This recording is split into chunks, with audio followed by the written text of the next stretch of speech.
Assalamualaikum warahmatullahi wabarakatuh.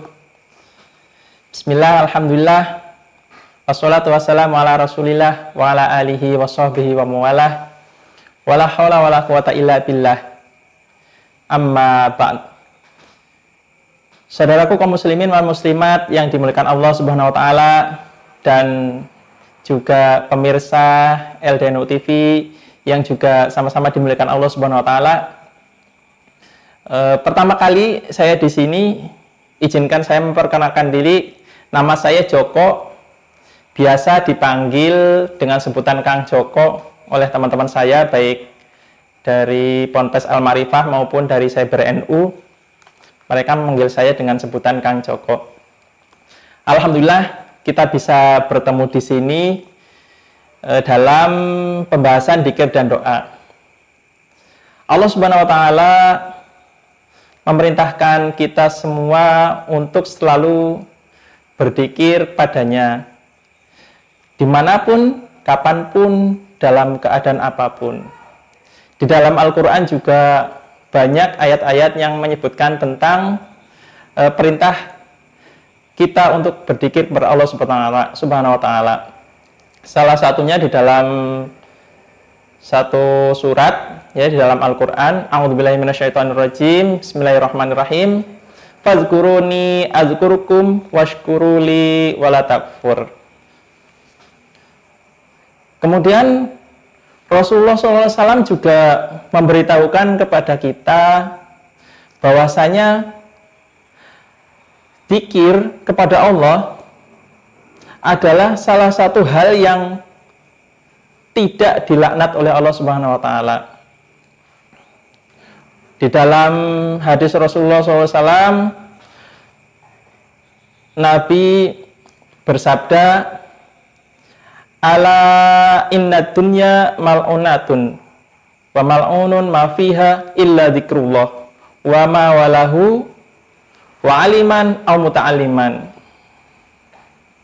Ingat-ingatlah kalian bahwasanya dunia itu dilaknat dan apa-apa yang di dalamnya, kecuali zikir kepada Allah dan juga apa-apa yang taat kepada Allah, dan juga orang yang alim atau orang yang belajar. Mudah-mudahan di sini kita membahas zikir dan doa tergolong menjadi orang-orang yang belajar di dalam ilmu agama.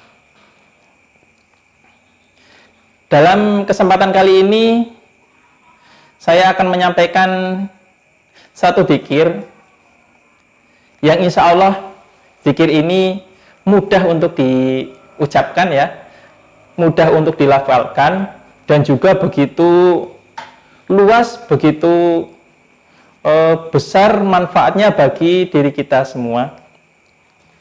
Zikirnya adalah untuk menutup pandangan jin kepada aurat-aurat anak Adam. Dan ini zikir ini saya akan mengambil dari kitab Al-Adhkar. Ini ada di dalam kitab Al-Adhkar. Langsung saja, ya, saya bacakan. A'udzubillahi minasyaitonirrajim. Bismillahirrahmanirrahim. Biasa, ya, saudaraku, kalau membaca kitab kan permulaan dulu, ya. Qala al-musannifu rahimahullahu ta'ala wa nafa'ana bihi wa bi ulumihi fid dharaini amin. Dalam satu hadis, rawaina telah meriwayatkan oleh kami fi kitab Ibnu Sunni, di dalam kitab Ibnu Sunni, an Anasin, dari Anas radhiyallahu anhu, semoga meridhai Allah anhu padanya Anas. Qala, telah berkata oleh Anas, qala, telah bersabda Rasulullah sallallahu alaihi wasallam, oleh Rasul sallallahu alaihi wasallam. Sabdanya apa? Satruma baina ayunil jinni wa aurati bani adama ayyakula rajulul muslimu idza arada ayyatraha thiyabahu bismillahilladzi la ilaha illahu.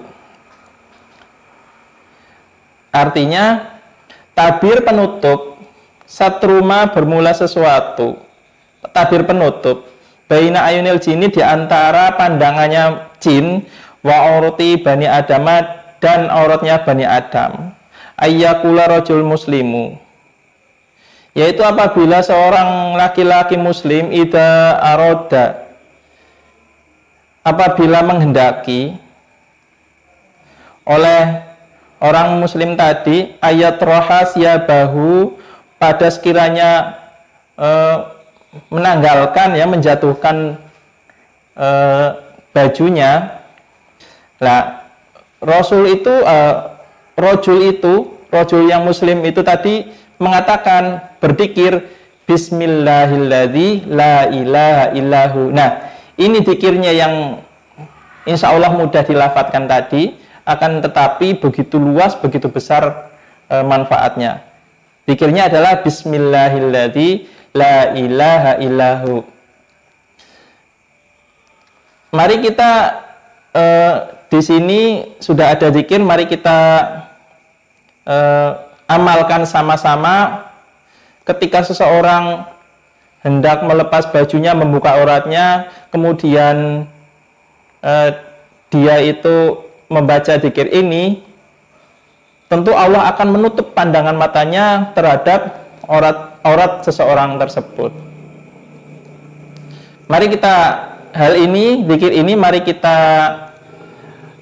amalkan sama-sama dan diajarkan kepada saudara-saudara kita, kepada anak cucu kita, dan juga kepada istri-istri kita, kepada kaum muslim saudara terdekat juga, mengingat begitu pentingnya zikir ini ya. Kemudian ada suatu pertanyaan, Rasulullah kan begitu sayang kepada kita, sampai hal yang sedetail seperti ini pun Rasul mengajarkan kepada kita. Nah, di sini ada suatu pertanyaannya begini. Seandainya kalau ketika membuka aurat tidak melakukan zikir ini, apa sih dampak buruknya seperti itu? Nah, kira-kira apa ini? Nah, sedikit kita bahas. Apa mungkin hanya cuma terlihat oleh jin saja untuk dampak buruk? Tentu akan lebih luas. Nah, dampak buruk yang paling mudah, yang paling ringan, ya coba bayangkan saja seandainya seseorang itu ketika terlihat auratnya, ketika membuka auratnya terus banyak yang melihat. Wah, tentu malu sekali itu. Paling minim dampak buruknya itu ya malu sekali, namanya aurat itu terlihat. Nah, kemudian dampak yang lebih buruk lagi, tentunya seandainya jin itu sampai melihat aurat kemudian suka, gitu ya. Bisa terjadi nggak? Bisa. Kemudian kalau suka, tentu akan, si jin itu tentu akan ingin memiliki seseorang tersebut, sehingga orang itu tidak boleh orang lain itu mendekatinya, bahkan ya memilikinya. Ibarat kalau yang belum menikah itu ya menikahinya ya. Itu orang lain tetap pasti dihalang-halangi oleh jin itu, supaya tidak jadi memilikinya atau mendekatinya, karena sebab jinnya suka tadi. Begitu. Kemudian seandainya orang-orang yang sudah menikah, tentu seandainya jin itu suka pada salah seorang dari pasangan yang sudah menikah tadi, kemungkinan besar akan mengobrak-abrik hubungan pernikahan mereka. Hal-hal yang sepele, ribut jadi besar. Mungkin saja terjadi seperti itu. Kita tahu sendiri, kita lihat sendiri, dan kita juga pernah mendengar bahwasanya ada seseorang yang kesurupan jin, mengatakan bahwasanya itu ada jin yang suka kepadanya, kan kita sering. Nah, itu bisa terjadi kemungkinan karena sebelum-sebelumnya jin itu sering melihat aurat-aurat itu, aurat-aurat seseorang itu. sehingga bisa disukai jin. Itu kemungkinan penyebabnya dari situ. Maka dari itu, mari kita sama-sama mengamalkan dzikir ini yang disampaikan oleh Rasulullah lewat kitab ini, supaya kita terhindar dari hal-hal yang seperti itu. Mungkin itu saja pada kesempatan kali ini. Bila ada salah dari saya, Kang Joko ya, mohon maaf yang sebesar-besarnya. Akhirul kalam, wallahu muwaffiq ila aqwamit thoriq. Assalamualaikum warahmatullahi wabarakatuh.